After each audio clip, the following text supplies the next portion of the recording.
Si vous avez cliqué sur cette vidéo, c'est que vous recherchez à avoir une endurance hors norme et vous êtes sur la bonne vidéo car je vais vous donner mes 3 conseils qui m'ont permis d'avoir une endurance de l'extrême. Donc en guise d'exemple, je suis passé de 51 minutes au 10 km à 36 minutes en mars 2024. Depuis que j'ai commencé la course à pied, soit en moins de 8 mois, en moins de 900 km avec une moyenne de 25 km par semaine. Donc dans cette vidéo, je vais vous donner mes 3 conseils indispensables pour avoir une énergie infinie.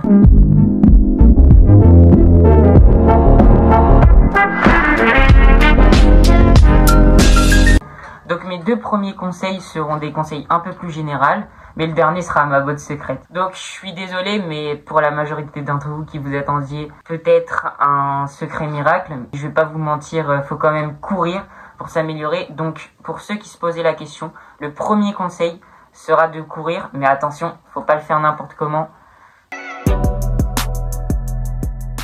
Comme je l'ai fait au tout début quand j'ai commencé l'athlé. Donc lorsque vous allez commencer la course à pied, vous devez le faire de manière progressive, en augmentant votre volume progressivement. Je vous mets une image de mon volume de l'année dernière pour vous montrer la progression. Donc vous pouvez voir qu'au début j'ai couru 9 km, puis 32, puis 73 et que ça a évolué petit à petit. Pourquoi j'ai aussi peu de kilomètres? Parce qu'au début je ne courais que 15 minutes en effectuant une sortie par semaine à des allures très lentes aux alentours de 9 km/h. Puis en octobre, à force de m'entraîner, j'ai pu effectuer des sorties un peu plus longues et plus rapides, plus récurrentes. Donc c'est passé de une sortie à 3 voire 4 sorties. C'est pour ça que le volume a augmenté. Et enfin en novembre, j'ai commencé à introduire de l'intensité.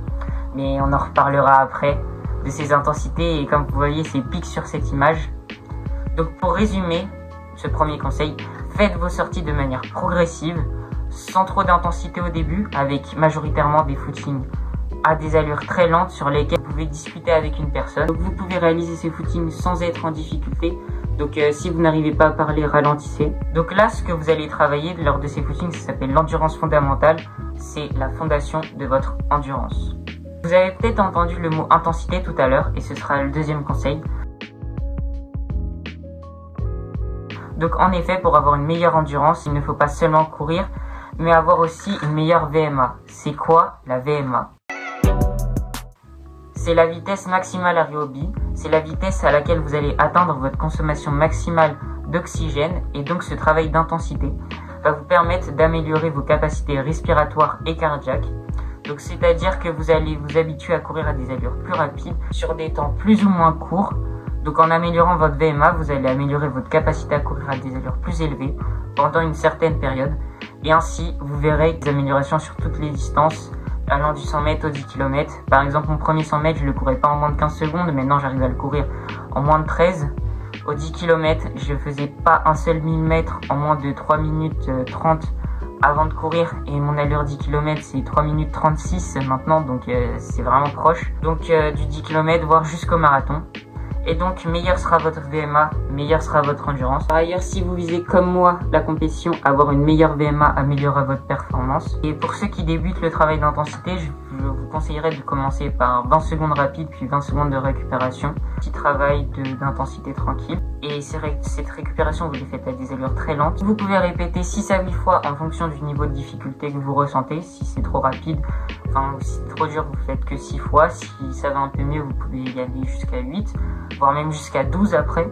Et ensuite, une fois que vous avez passé ce cap, vous pouvez changer d'exercice et passer sur 30 secondes rapides, 30 secondes lents, donc ce qu'on appelle nous les 30-30, et augmenter progressivement à 1 minute rapide, 45 secondes de récup, et enfin passer sur des intervalles plus lents, des 2 minutes, des 3 minutes, des 4, voire 5 minutes, et même plus au fur et à mesure. Puis à force d'entraînement, vous verrez que vous allez pouvoir courir plus vite. Donc ce que vous pouvez faire, c'est augmenter la vitesse. Donc si par exemple au début, les 30 secondes, vous faisiez à peu près 150 mètres, et à force de vous entraîner, je pense que maintenant vous êtes peut-être capable d'en faire 180, voire 200.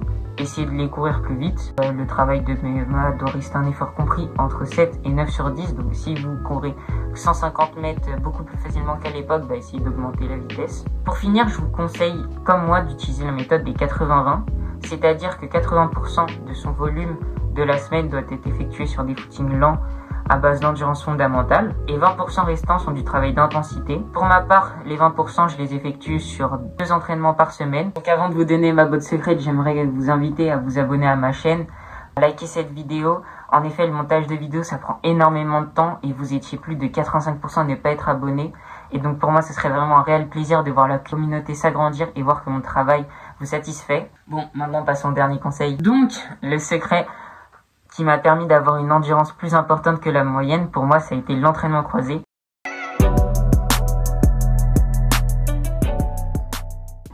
Donc, c'est quoi l'entraînement croisé? L'entraînement croisé consiste à ajouter dans son programme d'entraînement principal des pratiques sportives complémentaires comme le vélo, la natation, le renforcement musculaire. Donc, c'est-à-dire que vous pouvez inclure d'autres sports comme dans mon cas, la natation, le renforcement musculaire pour améliorer vos performances en course à pied.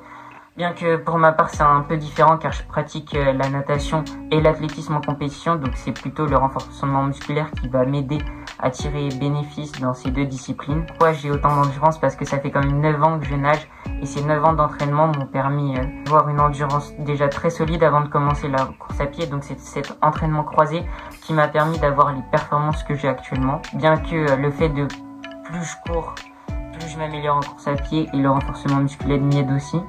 Mais pour vous, vous pouvez aussi intégrer du vélo.